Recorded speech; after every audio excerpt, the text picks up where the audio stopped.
Oh my goodness, I started a minute late. It's 8 o'clock Central Time.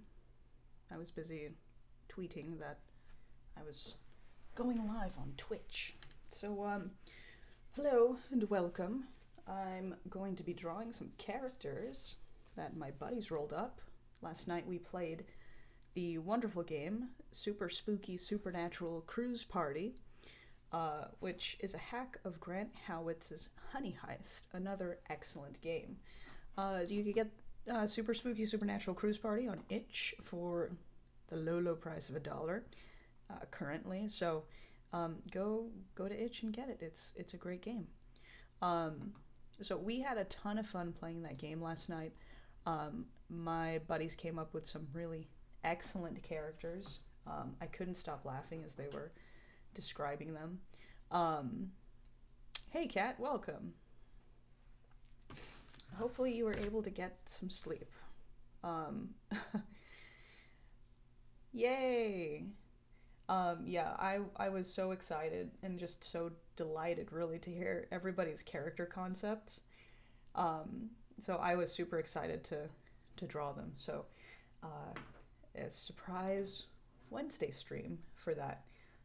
And of course, I hope to get into drawing our good boy, the NPC Goth Fieri, aka Nighthawk. I couldn't stop thinking about how you all basically rewrote my brain into thinking that the big bad was named Goth Fieri. So that was really excellent. So awesome, you were able to get some sleep. I'm so happy. But yeah, let's hop into it. I do apologize in advance for the clicky clack of my keyboard, and also for whatever like strenuous noises you hear. I'm hoping to maybe get a different mic that doesn't pick up as much stuff. Right now I'm using a lapel mic that's situated on my microphone boom because I liked to have free range of motion without hitting my microphone. The unfortunate thing is it's pointed at everything, which is making noise. So I think I'm going to start off with Ten's character, Marco the Zombie. So in the game, right, everybody rolls on a table to sort of generate their characters. And this particular character was, if I recall correctly, a clumsy zombie with supernatural strength who looked like Hunk from Voltron. So that was just immediately such a good visual. Just this friendly zombie boy with just too much strength and with a penchant for eating flesh. So yeah, I hope you guys had a good time playing the game yesterday. It was extremely fun to run, and gosh, it just went in directions like you can never predict. I've learned long ago, or rather, I've learned recently, not to plan too much, because inevitably, the players go in just all sorts of different directions, which is amazing, because I think anything I could have thought up would never match what everybody came up with on their own. So it was a lot of fun to hear everybody's theories and just say like, oh yeah, that's definitely what happens, or yeah, that's truth. So it was good times. So I'm glad you had fun. I think that the challenge, and if I ever run this game again, I think I would want to put like a little more thought into like this aspect of it, was having your ghost character actually, I don't know, like having more that they are able to interact with. Because there were a couple of points where I was just like, man, like I want Reginald Spookington III to be able to like interact or not feel like you have to like float along behind everybody. But Reginald was such a good friend. And I think I'm going to draw Reginald's 2 forms. When I get to him, it's going to be the little like this guy. And he had a knife too, I think, which was so good. I'm just going to actually drop this down here. Boop. So, let's see. I have to try to remember what Marco, aka Hunk the zombie, was wearing. I think it was a Hawaiian shirt, of course. I think I'm gonna make him a little more hunched because zombie.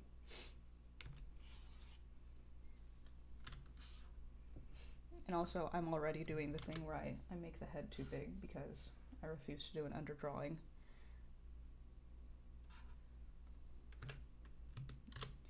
But I'm going to make him slouching so he can fit better into the panel.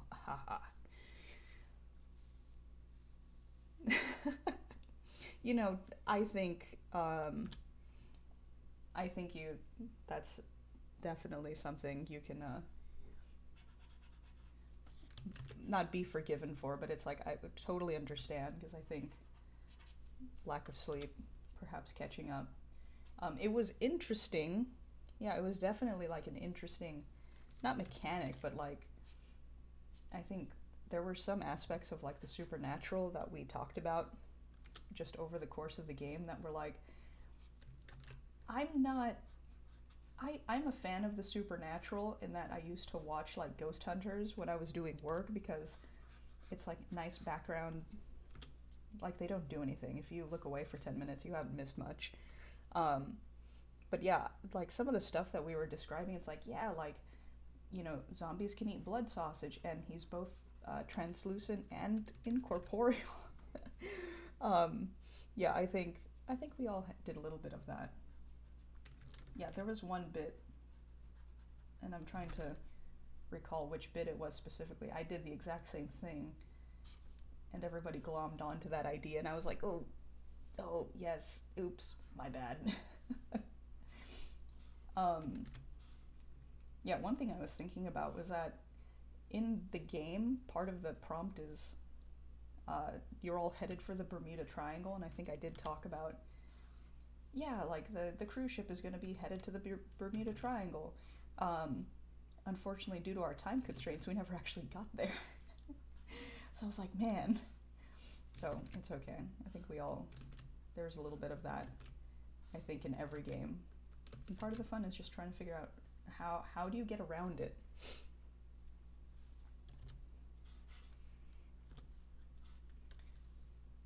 All right, so I don't recall if Marco was described as having any shoe wear or footwear. I think he was. I think it's flip-flops, but I was going to go in that direction anyhow. Flip-flops, amazing. Thank you. My brain short-circuited yet again. I almost called them Crocs, but I will not. I think he's going to be doing like classic finger, like hands up, or oh. And my phone's going off. Oh no. Speaking of putting yourself in a corner, I keep doing this, where I refuse to make an underdrawing and then draw myself into a corner within 2 minutes. It's a real problem. Ooh, perfect. Outfit description. Bucket hat, big sunglasses, and a Hawaiian shirt with long board shorts and flip-flops. Amazing. Ooh, I think I'm going to give him... I think in your drawing you had the sunglasses on his hat, which is a good look. Just trying to think if giving him sunglasses is gonna make him look like. This looks like Hunk and Pidge had a child together. And this is their unruly son.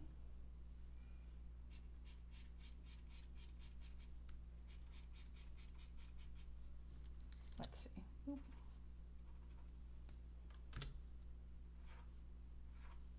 Excellent.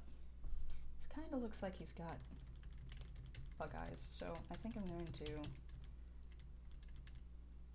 I think I might follow in your footsteps and just put the sunglasses up here so we can see his, I'm giving him like those zombie gorilla's eyes, where they don't actually draw in like a pupil or anything. It's literally just the emptiness of space, because zombie.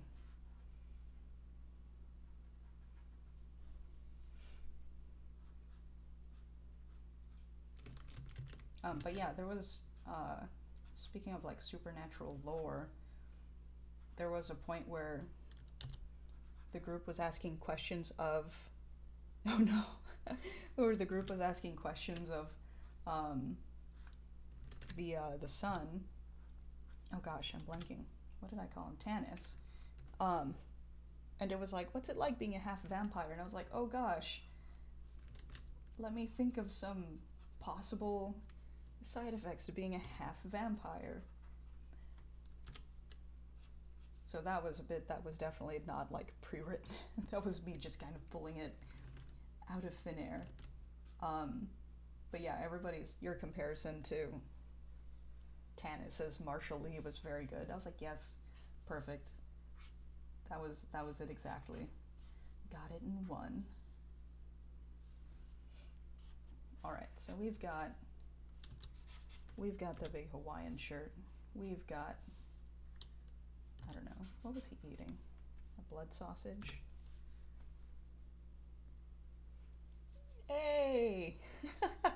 Welcome! Welcome to the stream 10. We were just talking about all of the stuff I had to pull out of my ass for the game, and how good the game was. But yeah, so I'm super happy to be drawing your characters, since I couldn't draw them and DM at the same time.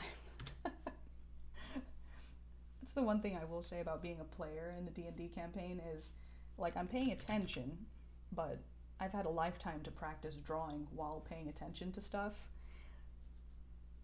And it's just so much easier to, wait for my turn in combat. Because I know what I'm going to do. I only do one thing. So there's not a lot of thought. So what do? I draw everybody's characters. That's the secret.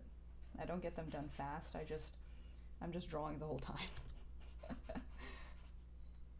There is a tiny Reginald Spookington, Stabby Boy, which, gosh, I really should have given him a chance to, like, stab something. But I did appreciate everybody's very friendly neighborhood supernatural creature vibes. It's like there was no throwing people off a ship. Everybody was just chilling together. It was super good. I loved it. Also, I thank you all for accepting my secondhand knowledge of cruise ships. I was like, I have literally never been on a cruise ship. Let me do some research. What does one do on a cruise ship? Stabs, I think Reginald definitely has the vibe of doesn't want to stab a person, but would stab a person if it came down to it. Cute and edgy. So if we ever play a part 2, super spooky supernatural cruise part 2, definitely gonna put in some hot topic / cold subject shop there. Yes, so you can bond with the vampire baby. Thank you all for picking up on my very not subtle cue of like, wait a second, did Hunter dad? Did he? Excuse me, sir? I thought it would be really funny. I did not expect you all to bond with Tanis as much as you did. And also the we're not so different after all speech at the end was just so good. Again, like what? Gosh, you guys really brought it. What a great game.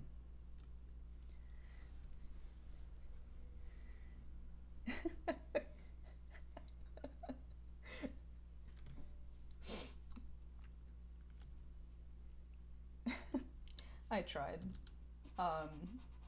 Yeah, I think the prompt in the game was like, oh yeah, there's like this jerk person who's there. So I did make him kind of a jerk, but also like, but what if? So making the premise for the game was fun too. Yes, and I'm here for it, to play monsters but make wholesome. It was very good. I thoroughly enjoyed everybody's take on just like I'm a zombie, but like I'm not gonna eat you. I'm a slightly stabby ghost, but I'm not gonna stab you. It was great. I loved it. It was just like a good vibe. All right, we got those flip flops. Oh.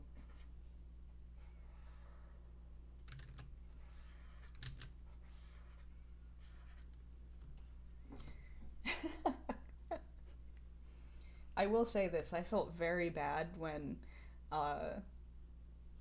Tanis was like, "Wow, that's lame," to Marco trying to play off Reggie as his like imaginary friend. Like I, the real person behind Tanis, was just like, "Oh, I don't like channeling this part of a teenager." I felt very bad. But yeah. Trying to channel the collective spirit of all of my past students. I need Marco's other hand to be doing something. I'm not sure what, so feel free to give me some suggestions. So he was originally going to be doing like a RAR pose, but I feel like, ooh, holding a goodie bag, perfect, amazing, I love it. Also, didn't Marco like snatch the silver pendant from Griffin? So maybe he's holding the silver pendant.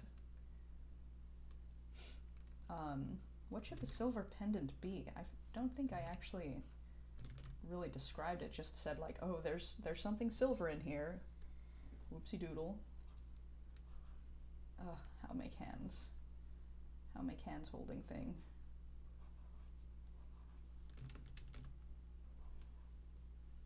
A bullet on a chain. Oh, that's good.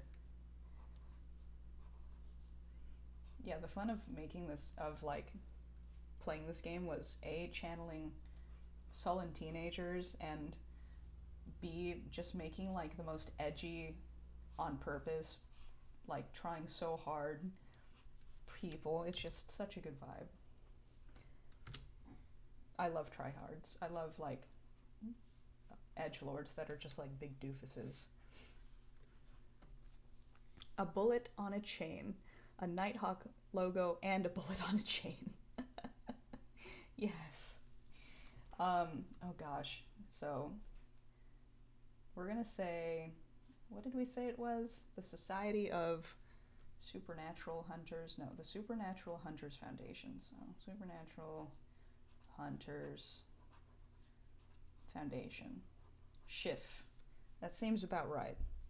All right. So we're gonna put. This is a placeholder. We're gonna put Nighthawk here at some point. Actually, this might just be. This is gonna go in the final version. Never mind. Sparkle. I think I might have given him a mullet. My bad. That's okay. On brand. All right.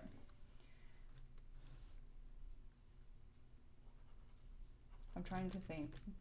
I'm trying to rack my memory of the before times to what a con swag bag looks like. Yes, the Guy Fieri spikes. What is it? Frosted tips? Oh my gosh. Nighthawk is gonna have frosted tips. It is. So you all have spoken. I saw somebody with frosted tips like last year, and I was like, whoa, I just got transported back in time to like the early 2000s. Guy Fieri's frosted tips just like gradually joined at the roots, and so now it's just he has bleached hair. It's fine. He went full circle. How do we draw bullets? Long boys. Oh gosh, I gotta look up a bullet. I want like iconic, recognizable bullet. Bullet. Not a motorcycle. Regular bullet, thank you. So fun story. I had been wondering, because while I'm playing on like Discord, when we're playing D&D, sometimes I'll have like slow Wi-Fi, and I always thought to myself like, my apartment is so small, like there's no way that there's no way I could be having like this much trouble because my router is on the other side of a wall, but I'm like maybe 15 feet away from my router. And in researching some stuff today, because I was trying to connect another device that for some reason can only connect to not the 5G, but like the 2.4G, I realized like, oh, 5G doesn't like to go through walls. 2.4, on the other hand, is totally fine with them. So today I learned that yeah, my super good Wi-Fi is being thwarted by my apartment wall. So, and I, maybe like a month before I moved, I had bought an extender because my buddies had decent Wi-Fi, but I was having trouble connecting to it. And when I moved, I was like, damn, like I bought this extender, I'm not going to have any chance to use it. Yeah, well, guess what? I'm using the extender right now, and hoping that it's going to give me decent signal. Yeah, 5G, why are you like this? Why can't you just be good? So I was really kind of intrigued to read that. Like, the whole thing is like 5G is good for like speed, and if you're not, I guess, blocked off by anything, like nothing between you and your computer and the router. But if you're behind a wall, it's not so good. So I was like, oh, interesting. 2.4, on the other hand, can go through walls, but it's a little slower. So I learned a thing today. I still have not connected the device that I was trying to connect. So at least I got something connected, I guess. All right. So we've got Marco. There's like a very tiny Nighthawk on this bullet. You can't see it. Also, it looks like he's holding a crayon, so there's no way to properly convey that this is a bullet without making it look like either a crayon or a lipstick. Put a little reflection on it. Okay, perfect. All right, I'm gonna move on to Reginald Spookington III. I connected new concepts in my brain.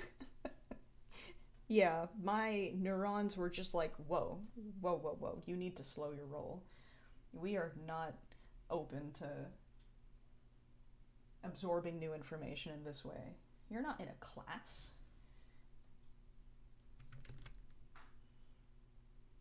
I will say this about school. I do like taking classes. I do like learning stuff. I did like having a structure to sort of force me to make work. I think the only time I was ever like regularly producing anything was when I was in school. Without that external motivator, though, make stuff when I do. It's all kind of up in the air. Yay! I have to say, I borrowed heavily from Kat's rendition. I was like, oh, it's so good. Just what a good feeling, what a good vibe. Look at this tiny, he is approximately like 1.5 feet tall. If that. He's like 1 foot tall. I love it. Marco was just a perfect character. All of your characters were just perfect characters. Like, what a good mix of just good friend and classy but stabby vampire, and then or ghost, and then disgusting werewolf. What a combination.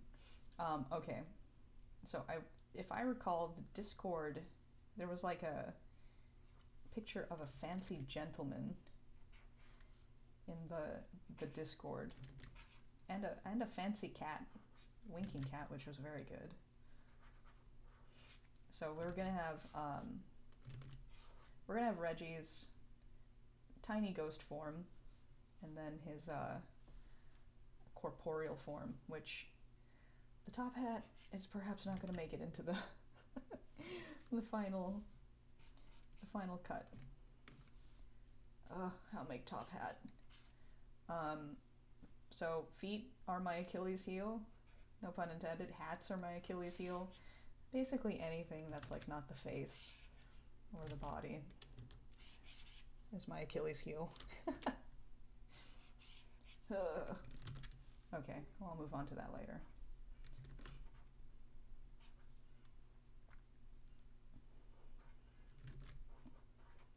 I think Reginald had a mustache. Wait, now I gotta go back to the Discord and find Reggie's art. After I scroll through God, the laughing cow. The infinite laughing cow. I legitimately had to scroll away from that because I was trying to narrate and it just kept like drawing me in.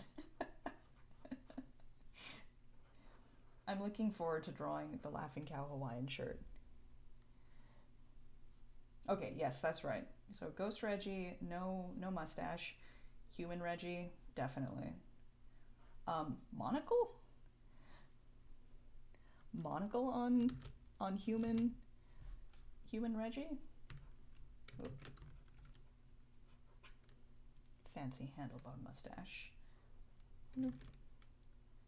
Perfect.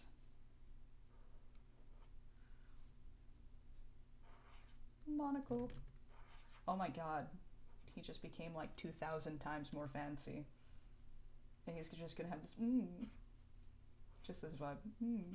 Friends.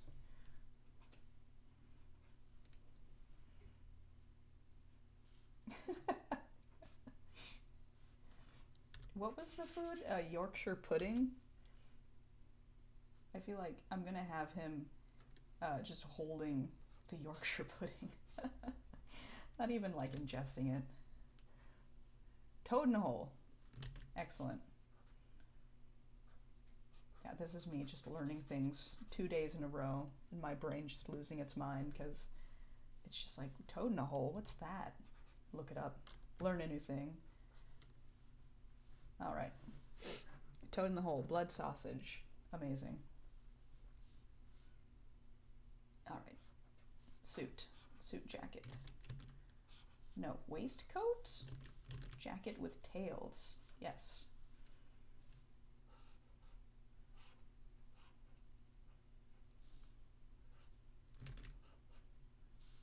Alright, so we've got... He's gonna be, I think, holding it like one would a teacup, but it's like... it's food. Alright, then we're gonna have sort of a plate bowl situation.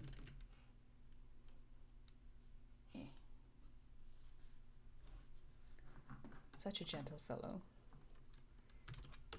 I saw on, gosh, I think it was Twitter. It's always Twitter. Like the alignment chart of how people hold their teacups. And it was like, what are you? True, neutral, etc. and so forth. And like chaotic evil was just like, just straight up holding the cup by the rim with your fingers in the tea. And it just gave me such like anxiety just looking at that image. Oh my gosh, Toad in the Hole looks delicious. Now I have to think of how I'm going to convey that. Okay. Yeah, it was amazing. It was like tag yourself, and just the entire bottom row I think was horrific. But yeah, that particular square was just especially heinous, and with good reason. All right. We're gonna have to do, I don't know what his hands are doing, because now I gotta change the angle so I could try to convey this concept of Toad in the Hole. Yeah, that would be amazing to make. I feel like that's like at least 3 things that I enjoy. It looks like it's what, pastry and egg and sausage. Amazing. All right.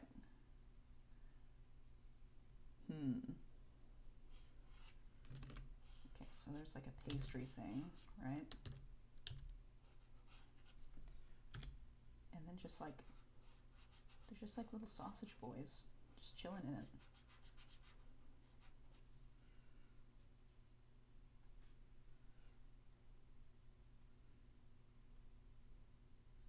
Yeah, when you said Toad in the Hole, my brain immediately went to like egg in the middle of toast, which I suspect might have a different name, but that's something that I think I saw in a show, and it was just like, it like infected my brain and I had to make it. So there was, I want to say, a stretch of like a good few months where that was what I made in my old apartment as like breakfast, was just a couple pieces of toast, crack an egg into them, voila. Yeah, I feel like I want to do a little more research. What is the truth? Maybe he's just wafting the smell toward him as one would like a fine wine.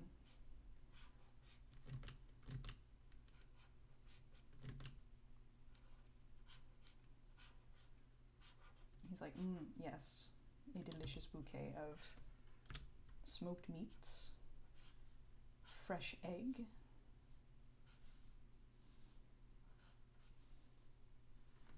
and I'm gonna have to rotate this because I have drawn this hand wrong.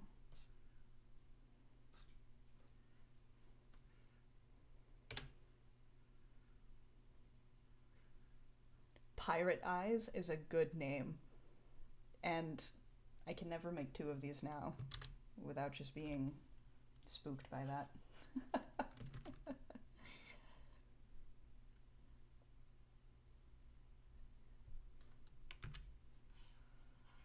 Yeah, I'm trying to remember where I saw, like, where that kind of got stuck in my brain.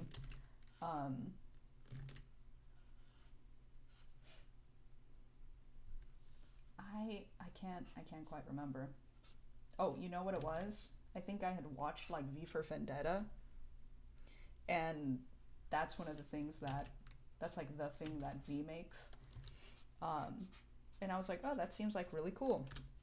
And it looked super delicious in the movie, so of course I was like, well, let me try making that. But Pirate Eyes. I might make that for the Lord of the Rings watch party. Ooh, and yes, using cookie cutters, that would be amazing. That would be like extra skill level. Yeah, the rest of the movie is just like, yeah, everything sucks, but hey, check out this delicious food.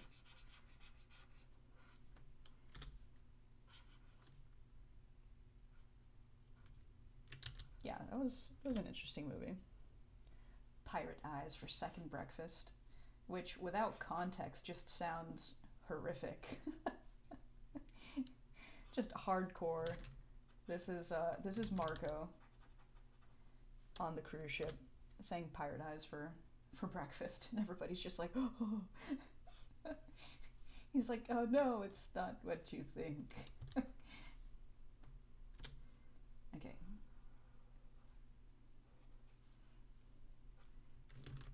I'm really struggling with this. I'm struggling with the hands. So I think he's gonna be like holding a blood sausage.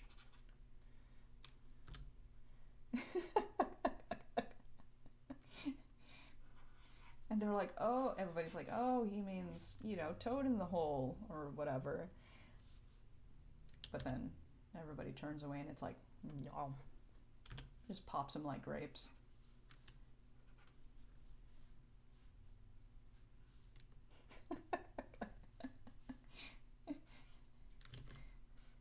Yes, toast pirate eyes. That's definitely what I mean. Also, the caption on Marco's picture, definitely not undead, or like definitely not a zombie. Just so good. That's exactly the type of comedy that like tickles my brain.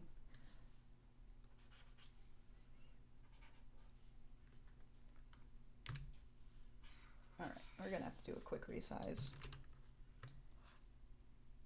Like, I picture Reggie in my head as like tall, but I am constrained by my canvas.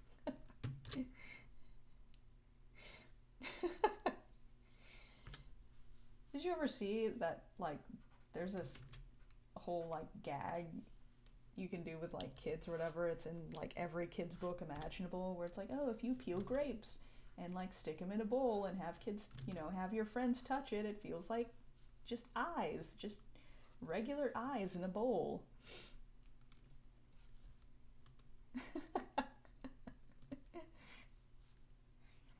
And then, like, in high school, I actually dissected an eye, and I was like, no, yeah, that's actually accurate.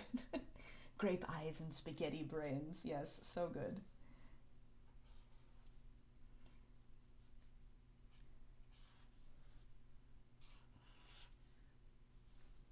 Alright, so here we see, like, the only two types of, like, folks that I draw, which is either, like, 60% torso or 90% leg.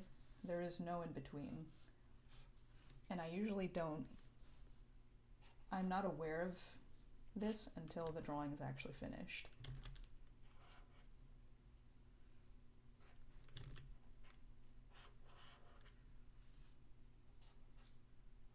No, how draw? They're for sure standing on the same plane of existence.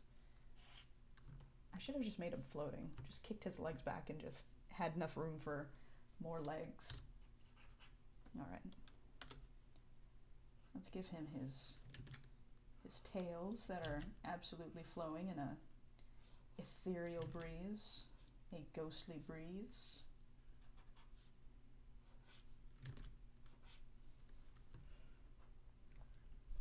Again, I do apologize about the top hat. It is going to exist somewhere up here. And I'll have to edit.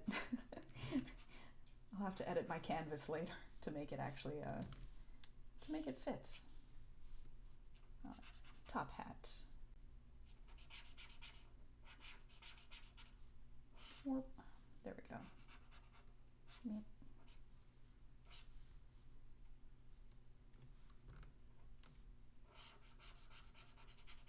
Fancy ghost, gentle fellow. Delicately sampling of your baked goods, but also like tiny goblin creature, just floating along. All right, amazing. So that leaves just the disgusting werewolf. Okay, whenever I try to draw dress shoes, inevitably they end up looking like sneakers, so I think I'm just going to leave it at sort of like this scenario. Tiny ghost. Boop. Alright. Changed my canvas settings, and now I've got this weird like aspect ratio that I'm just having issues working with. I should save my settings for each stream, but I'm still learning how to do this. All right. You do have to be fancy when you travel. Only the fanciest of ghosts and other supernatural creatures need come in.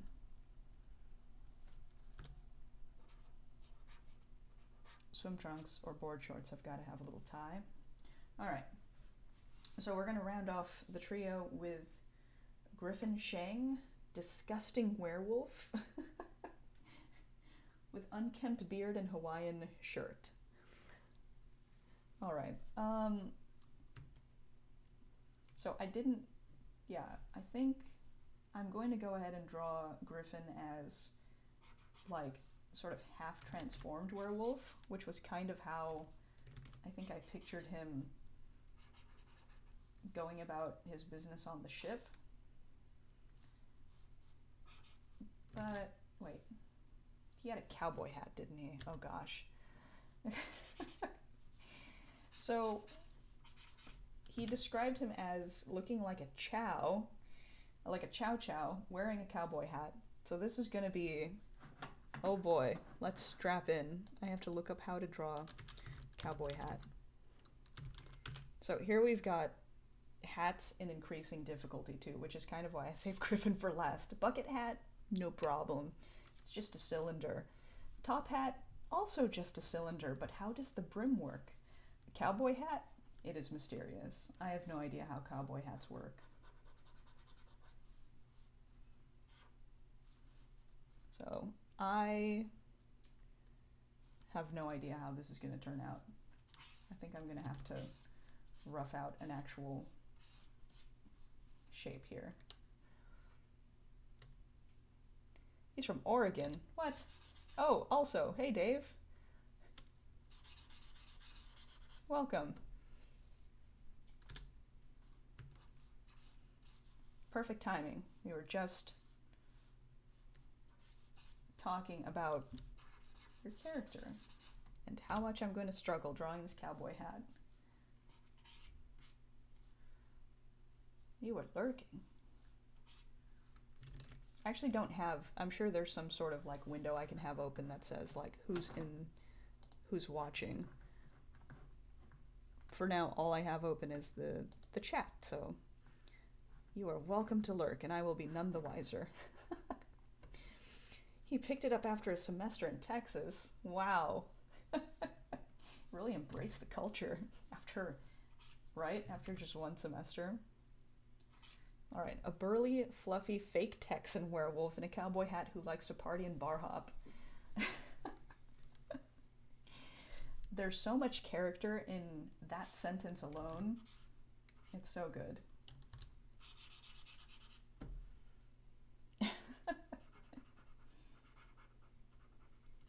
Amazing.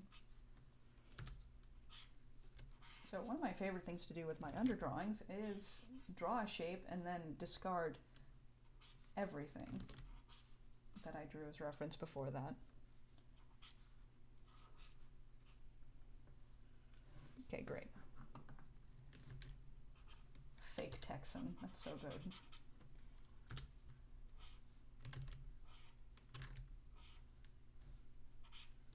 Also, holy cow to all the Texas folks. I don't know if you all know any Texas folks, but I hope they're staying safe and warm. I have been seeing some horrific pictures on ye old Twitter. It's wild.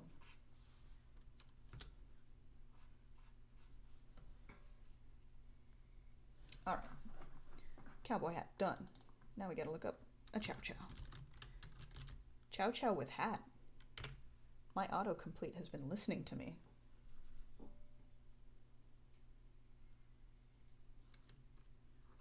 Yeah, it's crazy, and like we're getting part of the I'm not laughing at that. I'm laughing at this chow chow because gosh, these results are so good. Yeah, I think we're getting part of that big old winter storm that is just kind of going all over the place. today we had some of like the fattest snowflakes I've ever seen. Like you could actually see like the pattern of the snowflakes. They didn't just look like little fluffs. I was like, oh wow, like you can actually see the star shape. It was wild. I've never encountered that, so this was me just kind of gawking at the snowflakes that were like hitting me in the face. So it was like super fluffy, like to walk on. It was weird. It looked fake. I was like, this snow is false. Because snow doesn't do that. With my 2 months of experience in snow.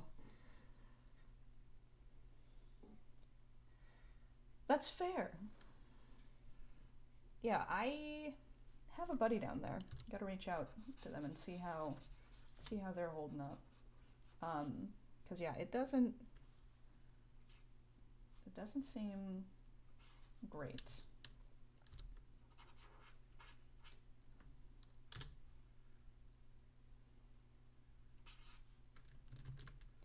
Chow chow ears are a mystery. I'm looking at pictures and I still don't understand quite how they do.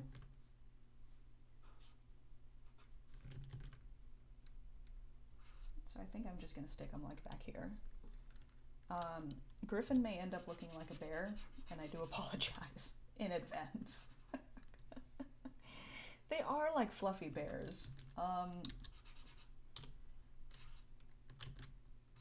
There's just a lot of fur happening, and maybe I gotta squish the nose down a little bit. Gosh, some of these chow chows are just like round. Okay, I have to change my approach. All round shapes. All round shapes and circles. With bitty little eyes. Yep, they're hidden by the fluff.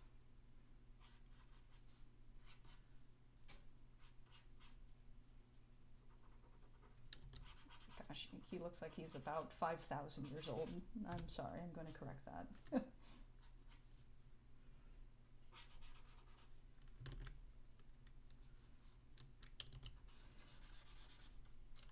So that's the trick to drawing like young looking characters. Because when I was teaching folks how to draw like self-portraits, and keep in mind these folks were like teenagers. I'll see you. Have a good class, and thank you.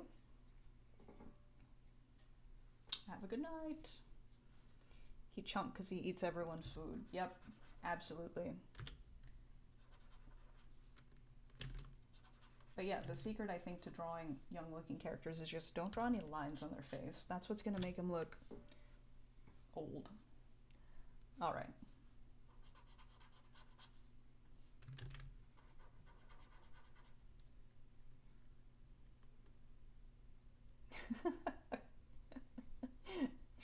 All done reminiscing? I will say, the way I've posed everybody, or the way I've at least posed Griffin, is yeah, he does have this look of like, are you done? You gonna eat that? Maybe I'll draw him like sort of edging up on Reggie, just like, hey, are y'all done? I don't know why I gave him a New York accent. He's Texas. Are y'all done with that, partner? So what would a Texas accent sound like overlaid on top of an Oregonian accent? I have no idea. And I'm not about to try now. So floof, yeah, there's a couple pictures where it's just, the floof is so majestic and I want to properly convey it, but I also don't want to draw like 5,000 hair follicles. So my ambition is thwarted only by my desire to conserve energy, because I still want to draw Goth Fietti. But yeah, Griffin has got like strong, like food envy vibes, just like plotting mischief.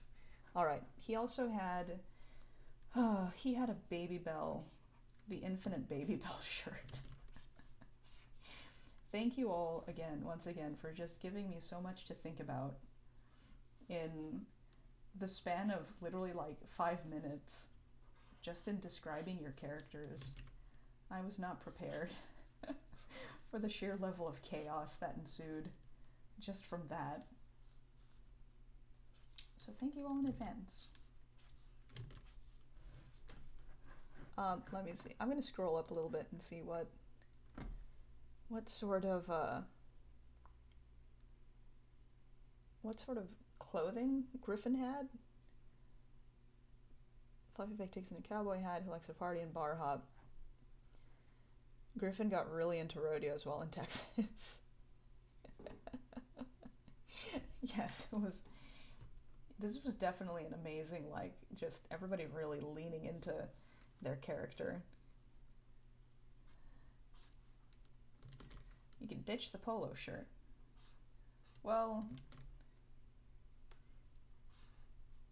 unfortunately, this is how I've been drawing the collars to the Hawaiian shirts, because that's the one collar that I know how to draw. So I'm going to do myself a favor and actually look up Hawaiian shirts. Oh, it's a single sort of collar bit. Actually, it kind of depends. Which way does the collar turn?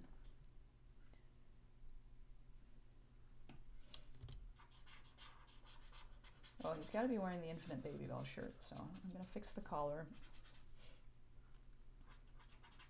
So part of... I've drawn anthropomorphic characters before, and the challenge I always have is their necks are so thick, it's like, where does the collar begin and end? It's like the collar is like 90% of the shirt, if you're not...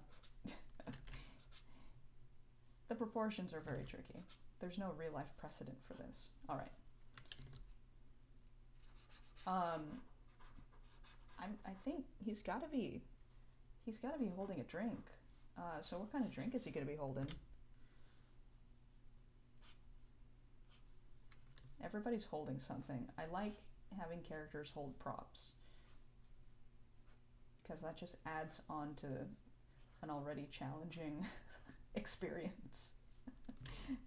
Let's not just put their hands in their pockets. Let's make them hold all sorts of stuff. This would also mark the second time Hawaiian shirts are in a game. And I would like to point out that in my character sheet for Blake, he does still have 2 Hawaiian shirts. And there have been times where I'm looking at them, like waiting on my turn and just thinking to myself, when can I bring this up? When can Blake wear these Hawaiian shirts? And that occupies my thoughts at least once a game. Drinking from a pineapple with an umbrella. Amazing. Which means I can erase like all of this. Because he's holding like just a whole pineapple. There we go. Oh gosh.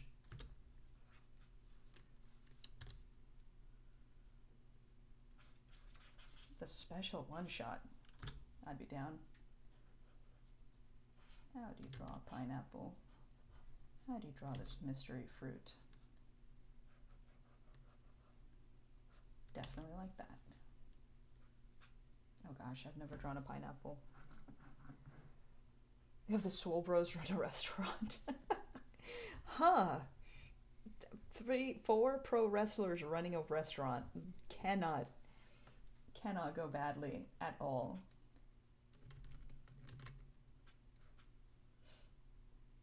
That would be funny. All right, so we've got pineapple drink with umbrella.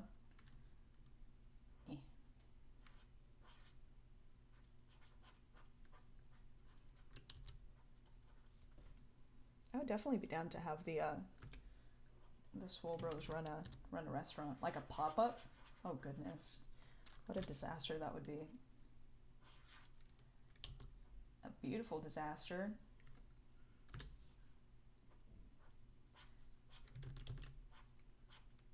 They don't hate me for this. They're going to release like a mobile game called Cooking Papa.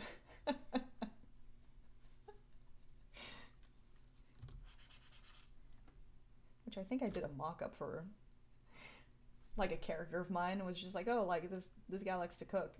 And then, yeah, I just did, like, this stupid sketch of, like, Cooking Papa. It's the worst thing.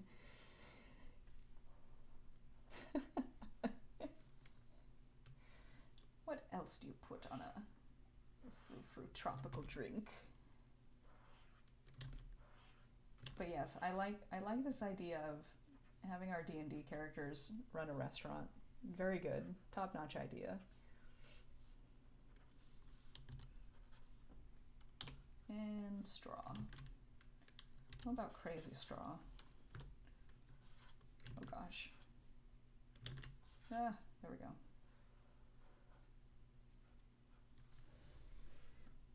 You only have 3 stats. Oh goodness. What are the 3 stats you would have in this hypothetical game?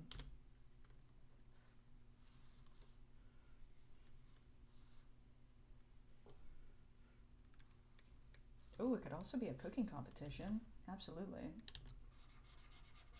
Oh my goodness. Just instead of like Hell in a Cell or, you know, whatever the wrestling battle royales are, it's a wrestling ring, but it's like Iron Chef. Ooh. Oh, hey, listen, I have a concept. My boy Blake is a Warforged. I think this could work. Yeah, it's gonna be beat Bobby Flay, but it's gonna be, you know, beat the Iron Chef.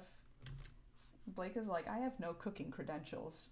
I don't own any cookware. I put houseplants in a blender and call it a day. War Chef, amazing.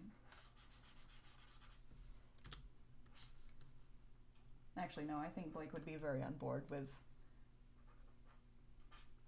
being a war chef. It's like, take this joint of meat. He's like, I have a battle axe. They're like, perfect. Whoop, there goes everything. My elemental guy My elemental guy Fieri. Yes, I love it.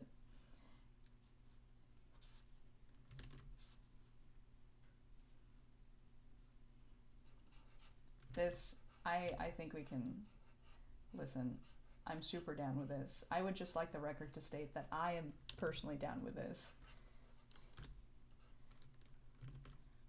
I know. This is what happens. We end up talking about food. I end up drawing something and then I'm like, I had dinner, but I'm hungry now. I'm thirsty now. I'm actually gonna drink something. So I'm thinking of having of Griffin holding like the pamphlet that you all were reading. I forgot to turn on my drink warmer, so I'll be having some lukewarm tea. Let's see, pamphlet. Let's do classic threefold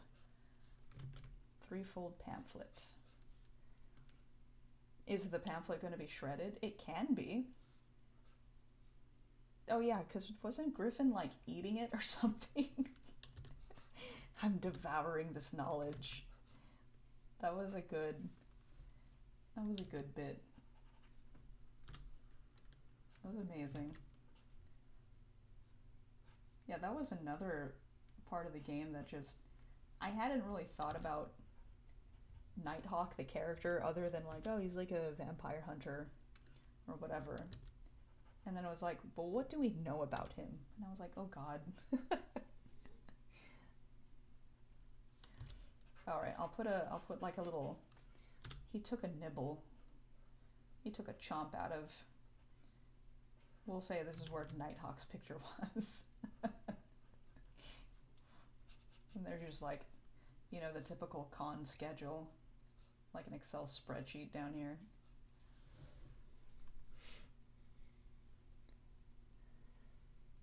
The cruise is for a month. That was also really good. Just like everybody's signing on for this cruise and just like, wait a second, what did I pay for? That was all very good.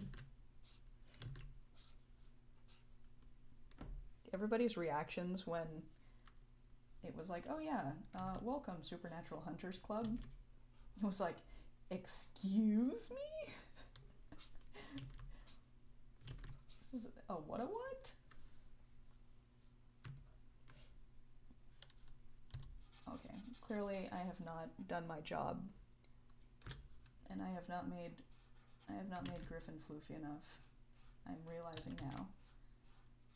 I like sat back and looked at my canvas and was like, you know, I gotta add some more. He's gonna have fuzzy elbows.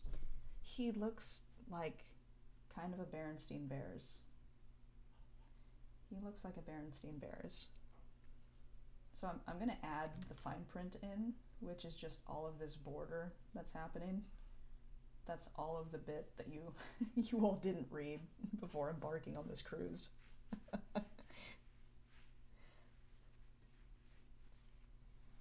Food is only included for the first week. Oh my gosh, what a cursed ship. It's like, what are we supposed to do after that? This is like the American healthcare system. Yeah, what a terrible cruise. I hate this cruise line. And I made it kind of terrible to begin with.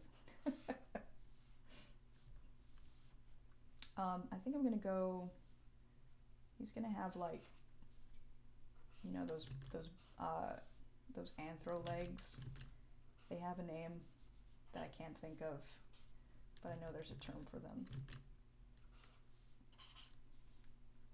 And trying to make board shorts fit on those legs is going to be exciting. Well, people do it. They do it all the time. I will find a way. After that, the food is expensive. Yeah, you get.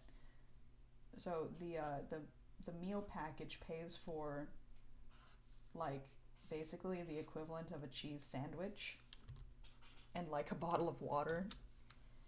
And then it's like, oh, you want that again? Yeah, that's gonna be like $500.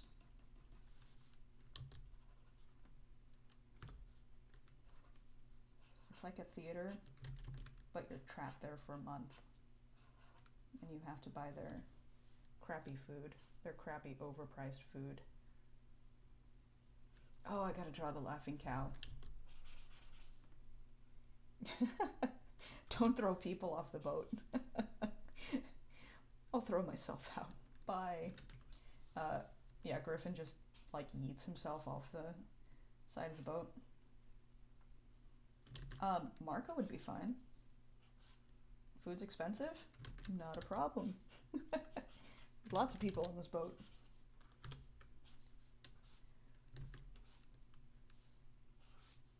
Oh goodness. Alright.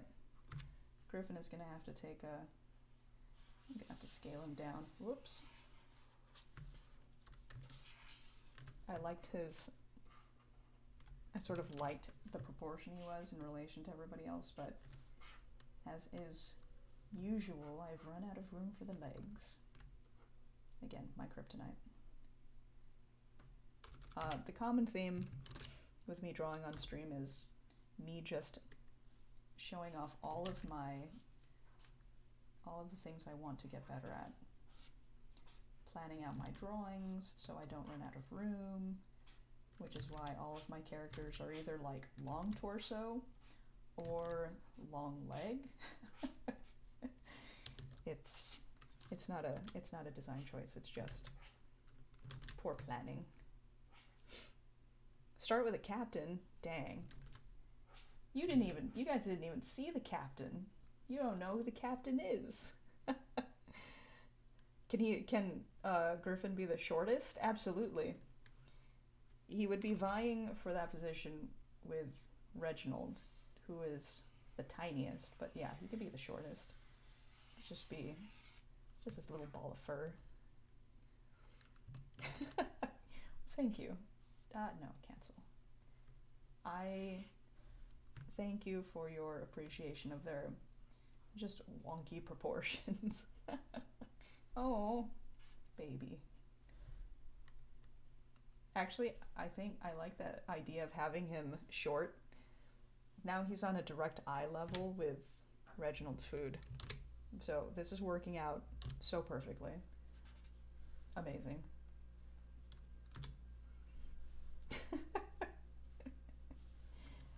It's making the like intense eye contact even better. So yes, thank you for the input to make your character even shorter. Oh goodness. Now we have to draw this leg in perspective. So that's fun. I'll make do. So I am rusty just with drawing, so and I might have mentioned this in passing, maybe on another stream, but just I want to get back to drawing because I haven't been drawing a lot, so I'm really just gonna record a bunch of streams that are just me struggling to draw random things such as a trio of very wholesome supernatural creatures. Chow Chows have just the floofiest tail. Like, it doesn't even, you can't even see where it begins or ends. It's just floof. Perpetual floof. Oh, well, thank you. It is daunting is perhaps the right word for it, to draw and like try to talk at the same time.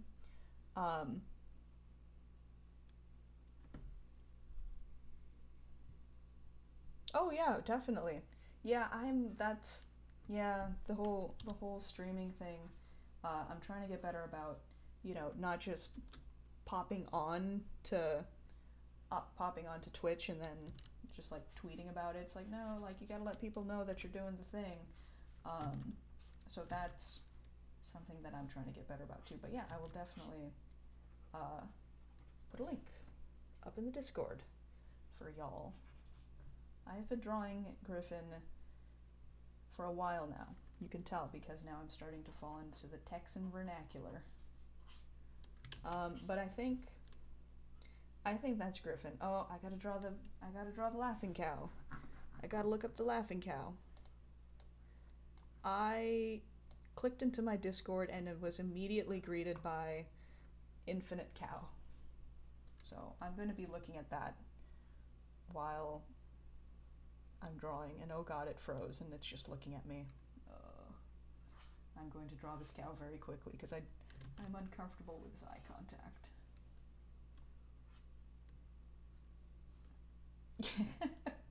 Yeah, thank you for that just cursed idea, the cursed image of the infinite cow. It's been haunting me ever since last night. Just, it's got such a troll face. The Bermuda cow angle, oh my goodness. That's the real, listen, the cows are the real villain here. Specifically this cow. The more I look at it, the more I'm convinced this cow is up to no good. That's how Marco got Griffin to sign up.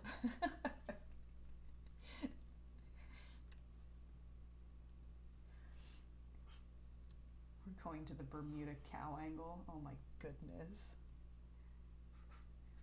So there's a game called West of Loathing,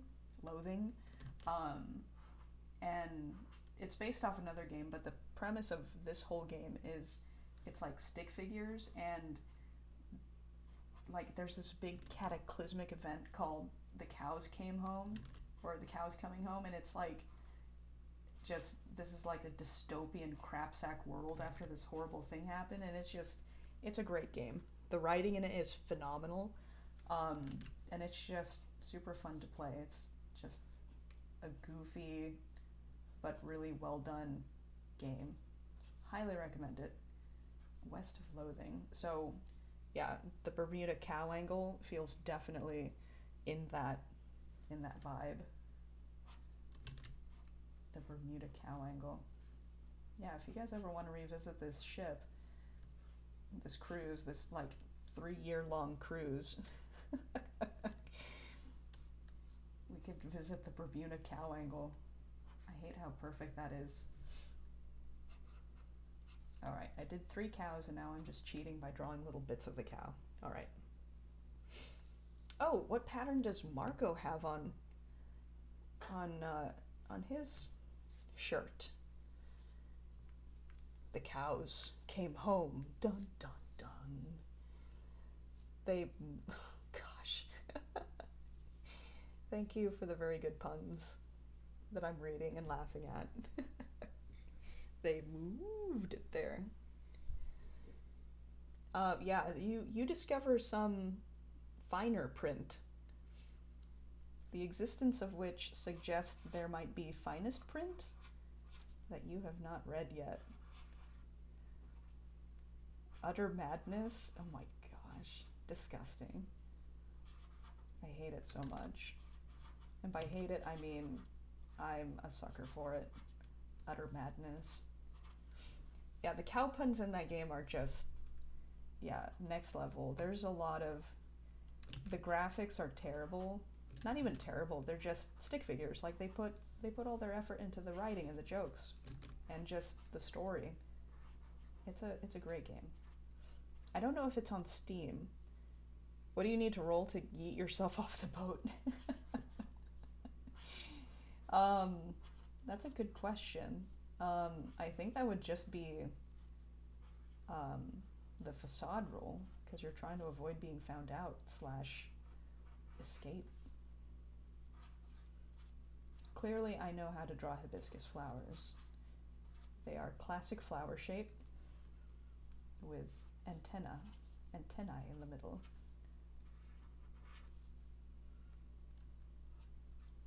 If I do a color version of this, I will do the flowers justice. There we go. Oh my gosh, look at this crew. Look at this good crew. Amazing. I should probably hit save. Yeah, you all just came up with such good characters. I love them. So I will definitely have to do like a colored version of this. But I think I'm gonna try to crank out a little father-son picture. Maybe doing Nighthawk and Tannis. Are the flowers pink colored so it's like brains? Ooh, it's a very good question. I'll have to make a note of that. Or just put it in like a different layer as a note to myself. Pink flower, what's a good brain color? Oh, there we go. Oh, what are you doing? There we go. Oh yeah, if you want to throw down some color suggestions for your Hawaiian clothes, your Hawaiian shirts, feel free to toss them at me. I might have to guess for Reginald. Sorry, cat. But yeah, if you want to send me your color suggestions, I'll make a note of them in my document. But yeah, I wanna try drawing Nighthawk and his boy. So, yeah, I did say earlier that you all calling him Goth Fieri just stuck in my brain, and I've been thinking about it off and on like all day. How you all just rewrote my whole how I thought of these characters. So yeah, thank you for that. So in the interest of time, I'm also going to do an underdrawing just to... I've learned my lesson from the last one. His boy's nickname is Don Sparrow. Oh my goodness. It's like, Dad, stop trying to give me like a hunter nickname, gosh. Nonsense, my boy, you've got the blood of a hunter running through your veins. It's like, I've also got like vampire blood running through my veins, so what does that mean? Actually, I think I'm gonna give him like Guy Fieri like build, which means my search history is gonna just implode because I've looked up Chow Chows, Cowboy Hats. What else did I look up? Bullets. Yeah. My search history is just wackadoodle.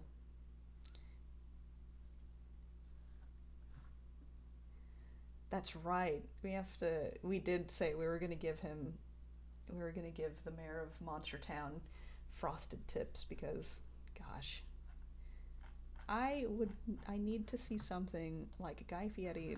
Please don't make me Google Guy Fieri full body. Ugh. Hate myself.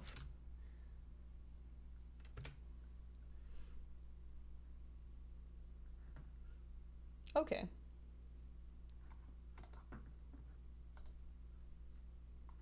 Oh my gosh, this guy's...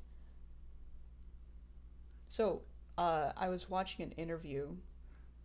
He's a taller griffin. He's burly. Yeah, he's like got...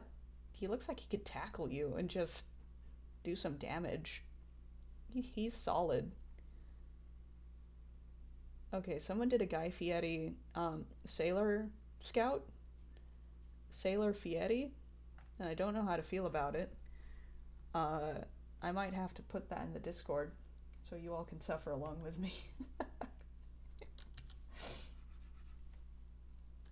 Take 10 Fieri damage. Oh. How dare you? How dare you? You know what? Yeah, I'll take that damage. That's fair. I'm sure we've had this discussion, but the existence of Guy Fieri suggests that there's a guy airy, a guy earthy, and a guy watery. Welcome to Flavortown. You take 10 damage. He's on the elemental plane of Fieri. Guy Windy, yes, very good. Guy Breezy is his cousin. No one likes him, damn. That's harsh. Rank the Guy Fieris. Rank the elemental guys. That's very good. I love that. Let's see. I think I said he has a long sword, if I'm not mistaken. Default pose is putting longsword on shoulder, which is a good and smart and very safe move.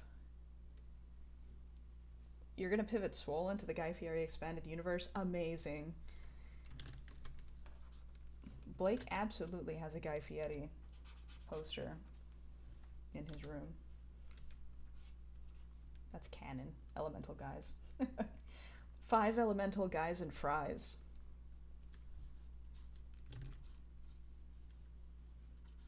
That's the folks that they're fighting against.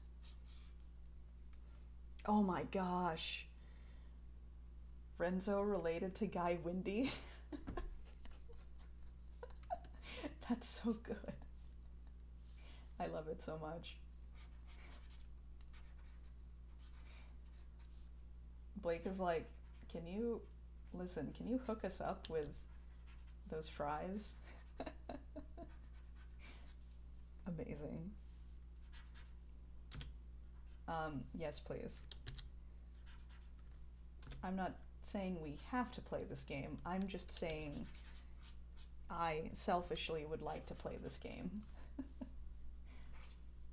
Okay, so he's got like slick back hair. That's the restaurant you're running. Oh no. What have I done? Let's see. He's got like an oval face. He's got oval face energy. He's in his early 40s, we'll say. Actually, I'm going to make this a little smaller. Your stats are now officially wrestler, cook, and guy. Oh my gosh. I throw all the money at this game. I need to play it immediately.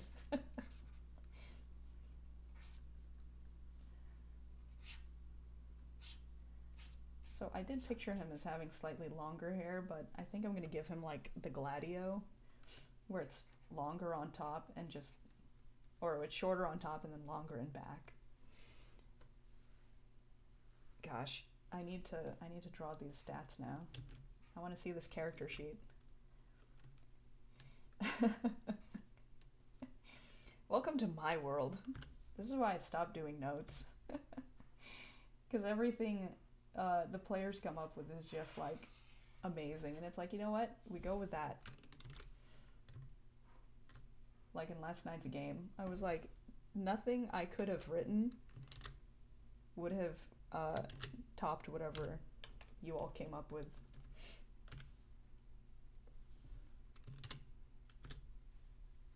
So I do want to thank you all for making Nighthawk a much more interesting character than he would have been originally. Let's see, what's the most like edgelord outfit? He's got the fur collar. He's gonna have a big dramatic cape on a cruise ship, of course.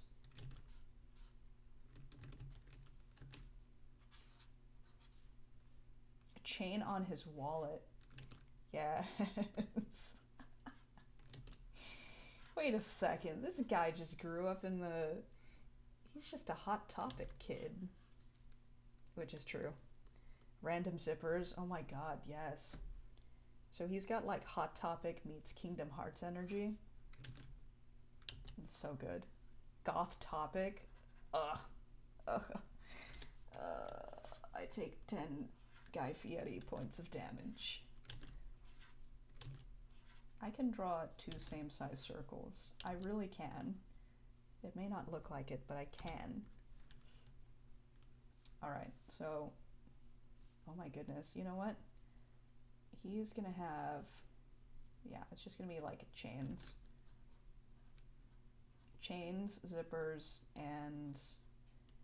Safety pins, I think, were a big part of the aesthetic, but I'm not drawing safety pins. I refuse. You can't make me. Zippers are easy. I'll do that.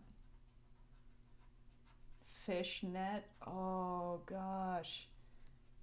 That's very good. Okay. We're gonna deploy some fishnet.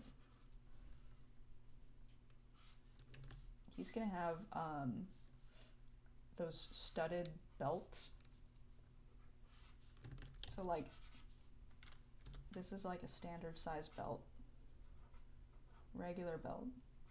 But it's got like 30 pounds of just all these studs on it. Dave, you have the game prepped already? Oh my god. You work too fast. So this is going to be Overcooked, the tabletop role-playing game. We weren't able to play it for real.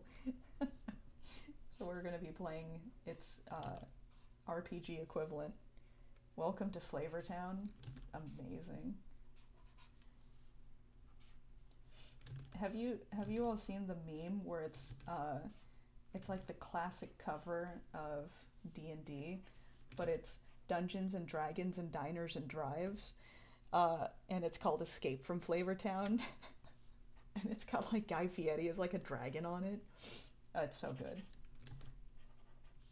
I'll have to find it, but yeah, if you literally search like D&D and Guy Fieri. I'm sure you'll find it. It's top notch. It's an excellent image, and oops, very definitely high on my list of things to either participate in or run, but I just need to ingest it in some way, is the thing.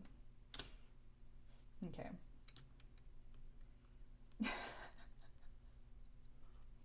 Your party was given the keys and the frying pans to the town. Oh my goodness. That's very good. Combat boots that lace up to the knee. Yes. Yes, of course. Thank you all for providing me with just all of this good costume fodder.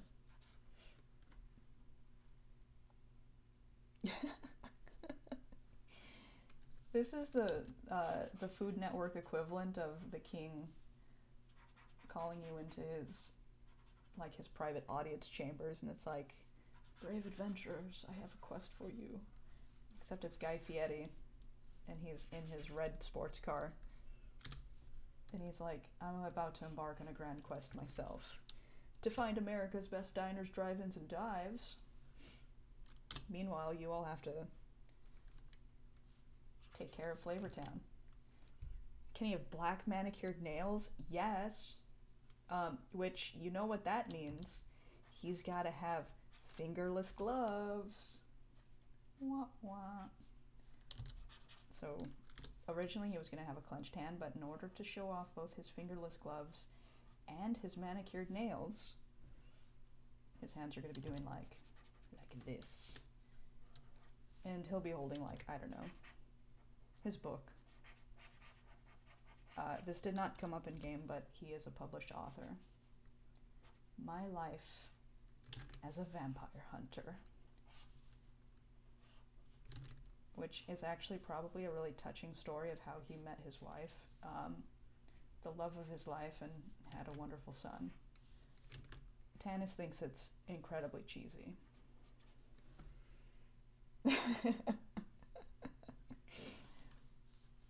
Alright. Also, fingerless gloves. Listen, I was not a goth kid per se, but yeah, there was a time in my life when I thought fingerless gloves were like the shit, and put them on all my characters. Was not brave enough to wear them in real life, but my character sure did. Ba-ba. Oh, yep, there we go. Got them. Yeah, I designed this guy as like an asshole, but it's like, you guys built up so much world building around him. I was like, I actually kind of think he's cool now. Actually, it's gone a full 180. I like him now. I just want him and his family to be happy. A knight with a nighthawk? Oh, gosh. How dare you? How dare you? It's perfect. Amazing.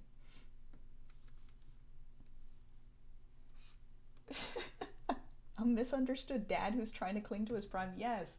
Yes. Gosh. Again, I literally had like maybe 2 lines dedicated to Nighthawk, and it just turned into like this whole thing. So I love tabletop role-playing games, you guys.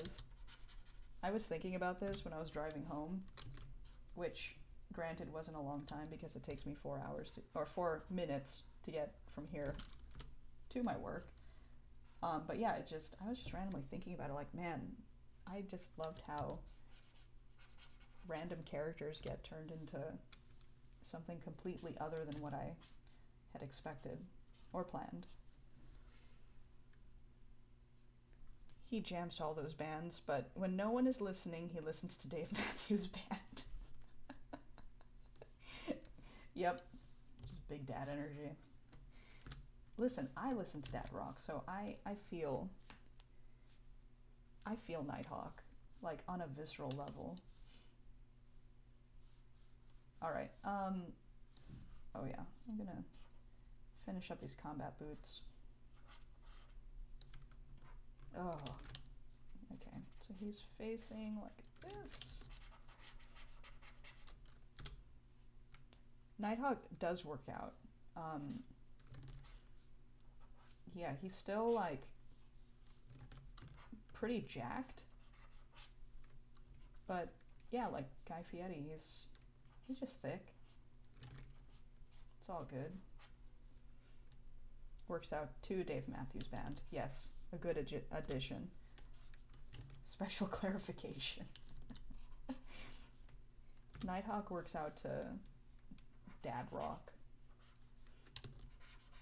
Which parenthetically was what took me from California to here. That was my road trip music. Dad rock. He is solid. Just look at him. It's like, no one's getting through me to hurt you, son. And it's like, Dad, please, you're embarrassing me.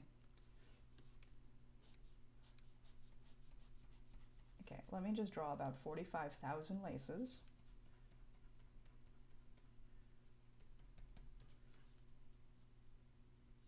I think they're gonna have like the tongue of the boots sticking out. So he's got Kingdom Hearts and Final Fantasy 15. Actually, any Final Fantasy energy. Fighting the monsters in the potbelly. I think he's embraced it. Maybe there's a part of him that's just like, you know, I still got these guns though. Alright, so I think I know where I'm going to deploy the fishnets. Like there's some sort of weapon. He's gonna have fishnet sleeves. Because of course.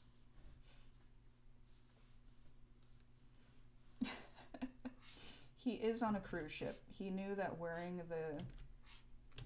this like fur-lined cloak was already a bad idea, but he's in it for the aesthetic. But fishnet sleeves, they're breathable, I think. I assume they are. Enhance those guns. Yeah. He's got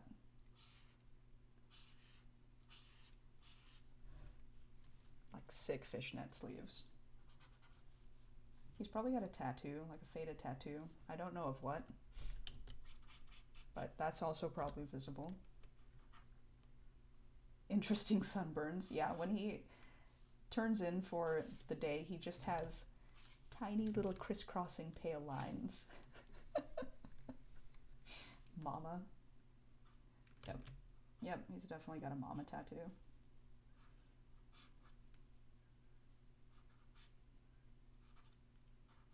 Instead of an arrow through it, it's got like wings. Maybe bat wings. Mama.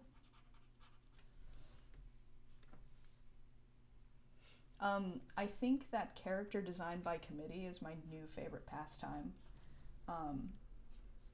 Again, I had like a very loose sort of image in my brain of, you know, what this guy looked like as I was describing him to you all, but this is just so much better. This is so good.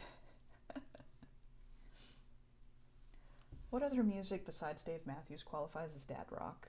I would say like Journey, Steely Dan, like the classic rock stuff you would hear. Well, they canceled my music station like a couple years before I moved out, but yeah, I would listen to that almost exclusively. Yeah, it was very sad. And then I got Spotify. And I got like Spotify shamed at the beginning of this year because they were like, wow, you listen to Ohio by whatever, Crosby, Nash, and whatever else they are.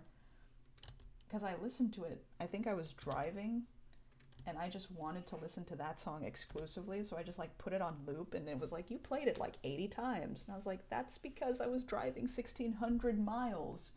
Get off my back, Spotify.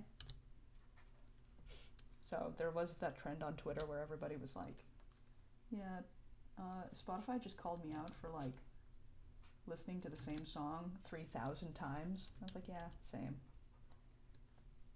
Same energy. All right, we're experiencing some disconnect here. So I gotta fix this in relation to everything else. Well, listen, that was the beauty of me taking a trip by myself, was that I could do whatever I wanted. Didn't have to think about anybody else on the road trip with me. I was like, oh, gotta go to the bathroom? Stop in here. Wanna eat? Stop in here. It was actually a very pleasant experience. I'm not saying I don't like road tripping or traveling with other people, but people were like, wow, that's so scary. You're driving by yourself. And I was like, it was actually pretty rad. 10 of 10. Would recommend. Spotify, you are in the top 0.001% of BTS listeners. Wow. That's nice. Wow. What are the metrics on that? Like, did it have a number for like how much time that was? That's amazing. I'm not trying to Spotify shame you, I'm just genuinely curious.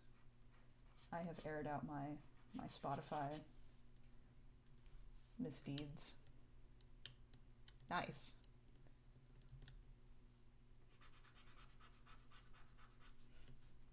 I was like, Spotify, giving a breakdown of my musical sins in 2020 is not perhaps the best thing to do. Like, listen, we all cope in our own ways. I was the captain of my 2011 Corolla. And it was great. If I was driving with other people, I would not subject them to the same song like 20 times in a row. But listen, I had nobody to keep me awake, and that's just what it was. And yeah, everybody's got their happy music. I just wanted like a vibe. Background music is good.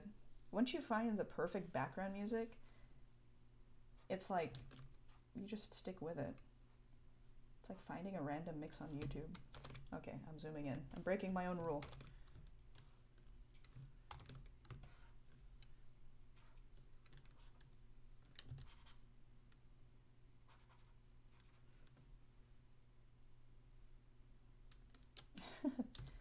During work hours, during off hours, while eating. There's like one like music track or like music album I listened to in college that was like, I only listened to it when I wanted to go to sleep. And so if I'm ever having trouble sleeping, I'll like play that album, and it's like years old. It's from, gosh, like 2005. And yeah, if I ever have trouble sleeping, boom, I will listen to that. And that's sort of been programmed into my brain as like, oh, this is sleeping music. So it doesn't work all the time, but it does sort of help with that. Queens of the Stone Age. I know I've heard their music, but I absolutely cannot for the life of me remember. Like, I could not name a specific song. I know I've heard their music.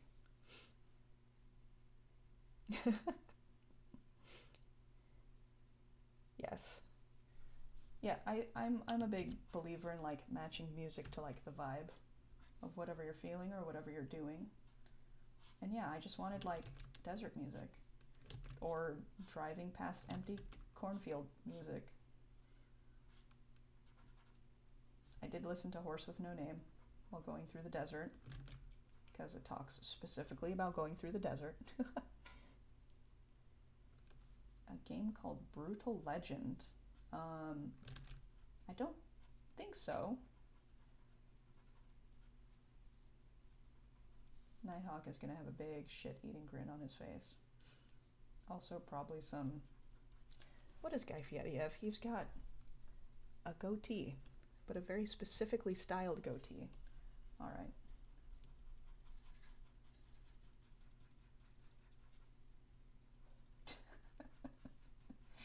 Oh no, what have I done? This is the face of a guy who, I don't know, he's probably got like a scar that he intentionally didn't let heal, so it would scar. So he could be like, yeah, in all my battles, man. Brutal Legend. I will have to click on that at some point. It sounds vaguely familiar, but I could also be mistaking it for something else. So who knows? Ugh, I'm gonna shift all this stuff over. Drawing midpoints are important. Very important for art. Otherwise you end up like me. Def Leppard is good. Yeah, I didn't trust Spotify to do like a random search, so I literally was just like, I'll just listen to like the classic rock station. Which, because I had been listening to it, you know, for years, I was like, I already know all these folks. It was like just enough like brain stimulation to like keep me awake, but I wasn't like engaged in trying to actually listen to the music because I already knew it. Alright, let's see. He's just gonna have some like just absolutely, oh, I know, he's gonna have one of those edgy fantasy swords that are just like all spikes, very impractical. You're just as likely to hurt yourself with it as you are to hurt someone else. Which, yes, we did have like a fantasy sword store in the mall where I was at, where I was living before I moved out. And they absolutely did have like a fantasy sword/knife catalog. And it was just basically this. Just a bunch of impractical weaponry that you just hang on your wall to look cool, to show how much of a badass you are. I think it absolutely was a thing for a while. Like there were, yeah, fantasy knife stores and like catalogs and stuff. So, yeah. Nighthawk is just an amalgamation of all the stuff I was into when I was like 15. And that I've circled back to loving just unironically. Like, I still like big impractical fantasy knives. From the decade that brought you boy bands, now comes, you know, Kit Marshall's very impractical knife collection. We can't forget Sword Guy. I love gothy stuff.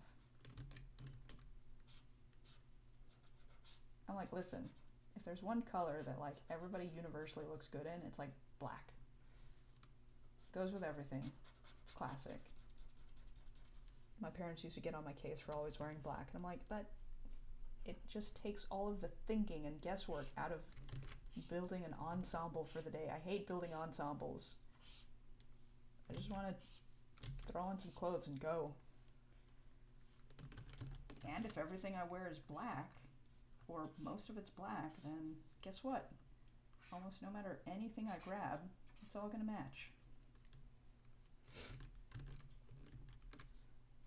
I feel like this is not an impractical enough shape.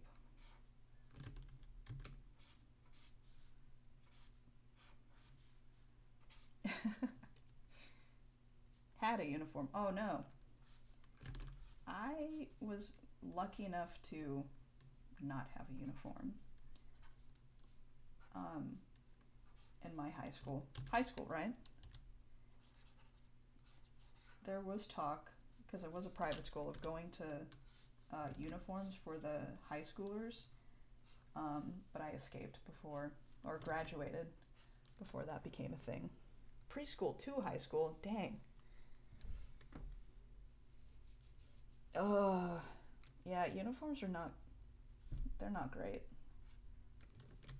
So my condolences to both of you. Damn.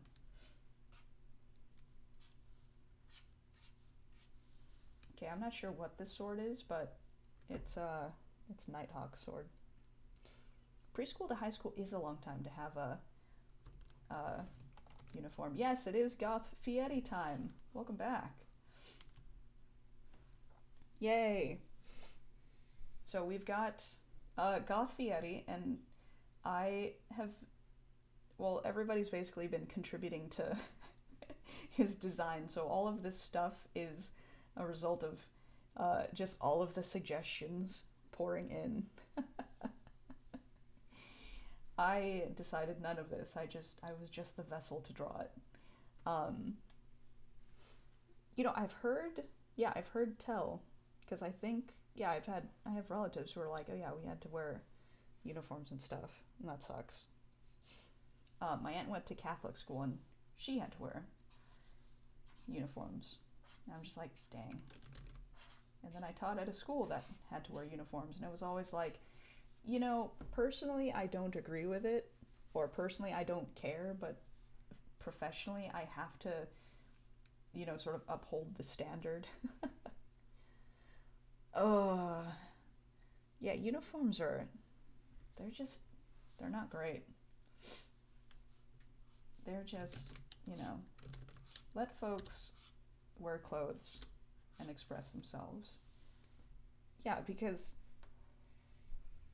I had younger siblings who had to wear uniforms, and it was always like such a drag to go to the store and try to find that specific whatever brand or color, or you can't wear skirts, it has to be whatever pants. It was always like such a pain in the ass.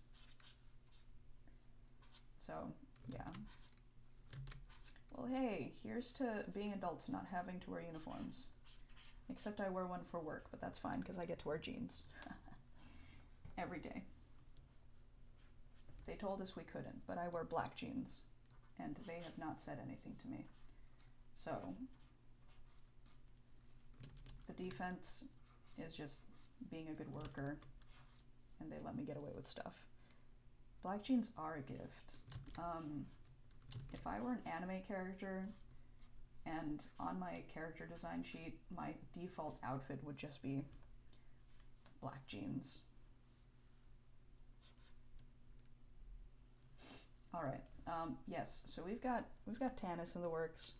I'm learning from my mistakes, and I'm doing like a rough sketch. You all have seen my downfall. It's drawing characters with no under sketch, and they either end up all torso or all legs. So I'm attempting to draw these two human characters as they don't have to be realistically proportioned, but I'm trying to make them not all legs or all torso, except for Tannis. Tannis might be all legs. He's a teenager. Teenagers have wonky proportions. He's also probably going to be slouching like a bunch. He actually might be taller than his dad, but you'll never know it.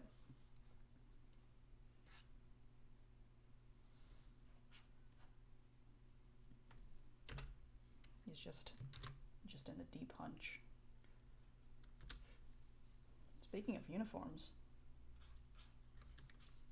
we're getting another deep cut about uniforms. Ooh, Gravity Falls trivia. Do tell.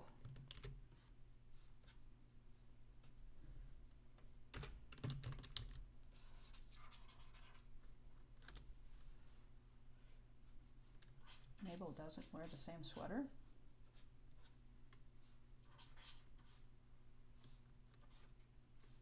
So she always wears a different sweater then. Huh.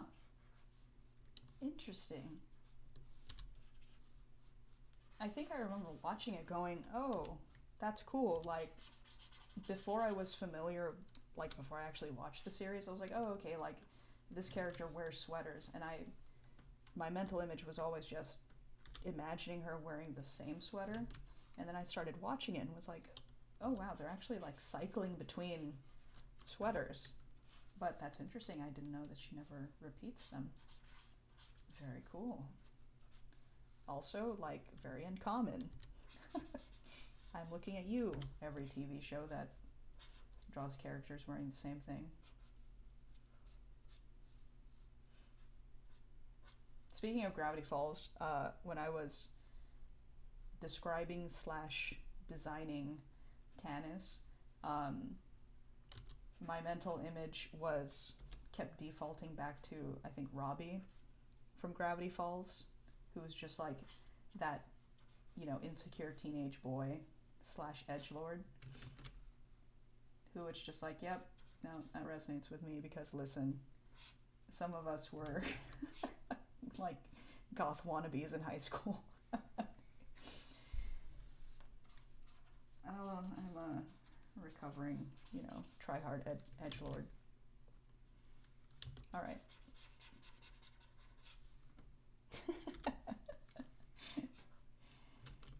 Yes, it's like, it's like the meme where it's like how I see myself versus how everybody else sees me. It's like, no, I'm hard, I'm scary. And then it's like, oh, let me draw some, like, stuff that's accidentally cute or whatever. And it's like, no, what have I done? It's like with my D&D characters, or with my D&D monsters. Trying to get the party to accept that, no, they're scary, they're terrifying, you're scared right now. And they're like, no, they're adorable, we adopt them. It's like, damn it.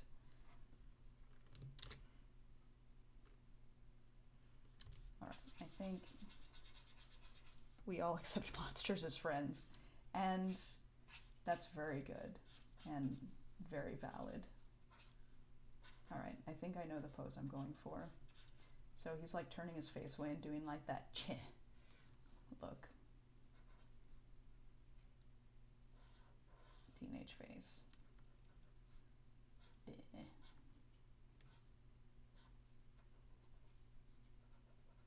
Disinterested teenage face. Except fake Zoe. There is one thing that gets Renzo angry, and that's fake Zoe.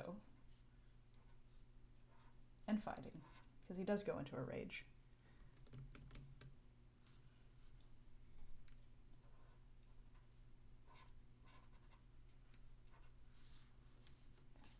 Alright, I need a hairstyle for Tanis. Is he gonna do the Robbie with like hair over one eye, or is he going to be doing like, I don't know, mohawk situation?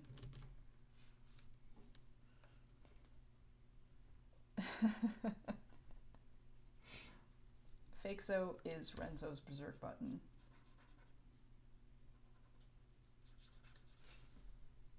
Long hair, alright. Just like long greasy hair. Ugh. Long mohawk that is not gelled up. Oh, okay, alright. Very good, I like it. We could absolutely do both of these. Double undercut. I'm here for the double undercut. Nighthawk probably tries to,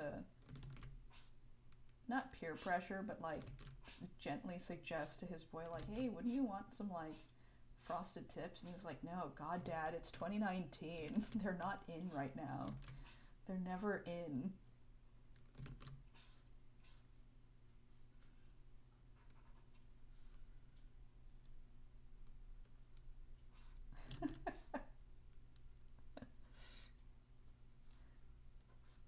Dave, you have a long mohawk? Is it still able to be put up in a man bun? It's got like a, well, maybe a stupid hair.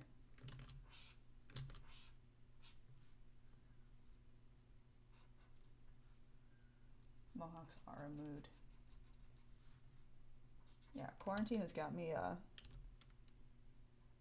itching to do my hair differently. I did give myself a haircut a few weeks back because the ends were just not in good shape. But alas, I have no energy for it.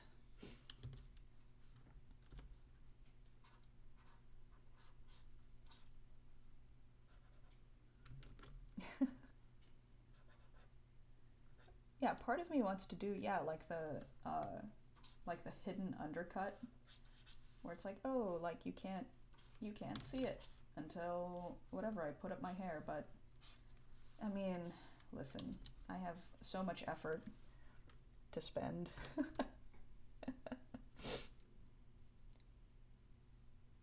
It sounds comfy, and yeah, we'll see.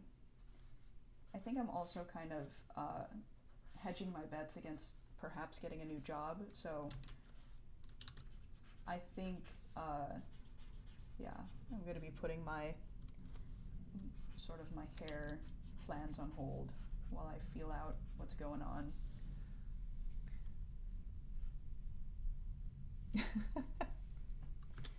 I bet you it saves a ton on just hair product, because I know when my hair was like super short, it was like I had to use hardly any shampoo at all because it was just, whoops, it was just so short.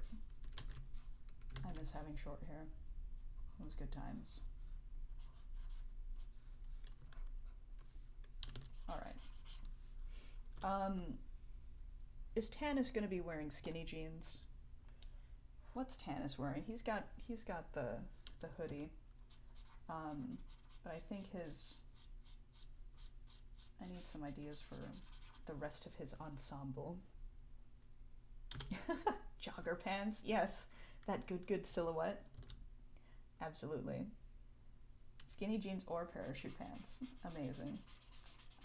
Yeah, I think we gotta go with joggers, because that combines the best of both worlds. You get the poofy, but also skinny down at the bottom. Very good. I love it. Oh my goodness. Straps and chains and buckles, which, speaking of, I haven't given Nighthawk nearly enough. So I'll have to do that probably on the final render. All right. I think, whoops.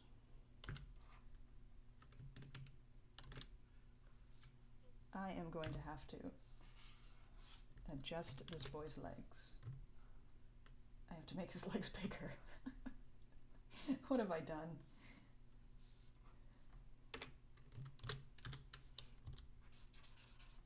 So I only have 3 settings. It's either, or 2 settings. It's either too much leg or not enough leg. All right. Jogger pants. What kind of shoes? Oh, you beat me to it. I did not see the chat. With slick black high top sneakers. My God. This boy's a fashion icon. A fashion icon we never knew we needed. Nighthawk is still living in the early aughts.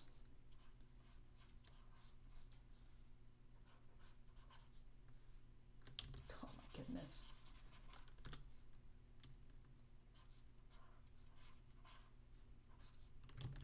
All right, high top sneakers. I am not a sneakerhead.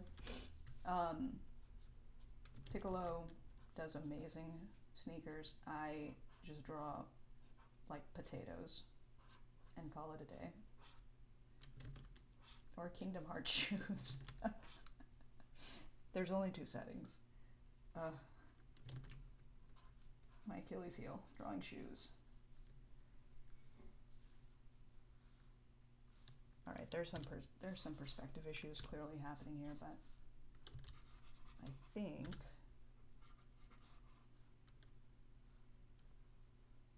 think I gotta scale him down. I've run out of room yet again.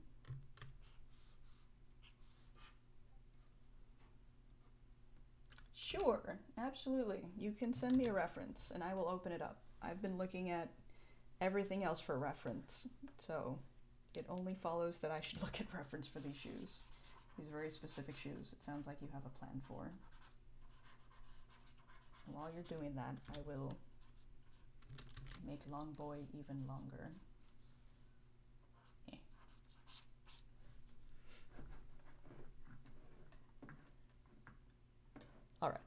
Where is my Discord tab? Boop. And we're back to Infinite Cow. Let's see. Wow! 10, your hair looks amazing. When I saw it, it was all pink. Dang. Multicolor is the way to go. Damn. Fun fact, I've never dyed my hair before. Would love to. No, the color looks amazing. Again, just super cool. Thank you for sharing your hair. Hair share. Oh my goodness. A father and son experience on board cruise. Let's see. There was something I was going to put on Nighthawk that I forgot to. Oh, I know what it was. It was his frosted tips. So, they both have dark hair, but Nighthawk dyes. He has frosted tips. Yep.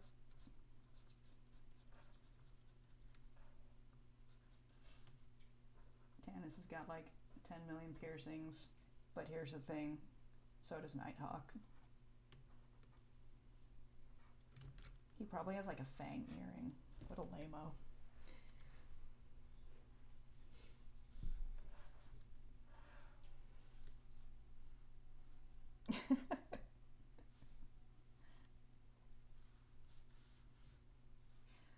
Yeah, how many Hot Topic tropes can we fit into one image? The answer, all of them. The answer is yes.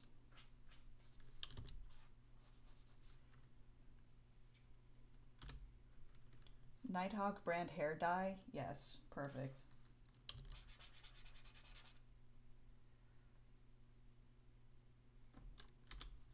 Oh yes, Kat, what is your... You've got a hair color? You've got a fun hair color? Is it Nighthawk brand Darkest Dark? Oh my goodness.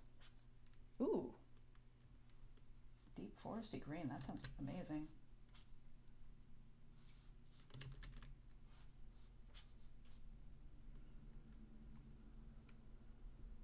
Vengeance Black, ugh. Midnight Shadow. Black is your soul.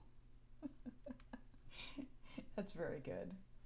Yeah, I think in the swag bag, there's gonna be like just an army of them down at their feet.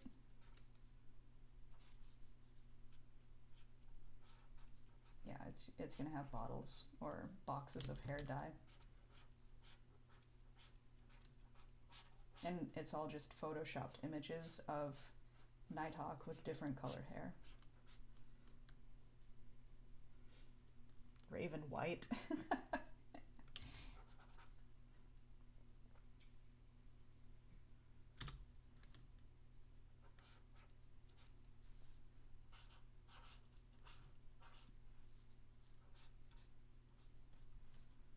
I'm gonna have to put hair dye on here because it is approaching at the end times, and by end times I mean the time I have to end my stream. But yeah, I think along with a couple of other pieces, I'm gonna have to do like a final version of this because this has been fun. Thank you all for showing up and for joining me on the stream. Again, character design by committee is just so much fun. Let's do a little recap. We've got the final image of the group, our good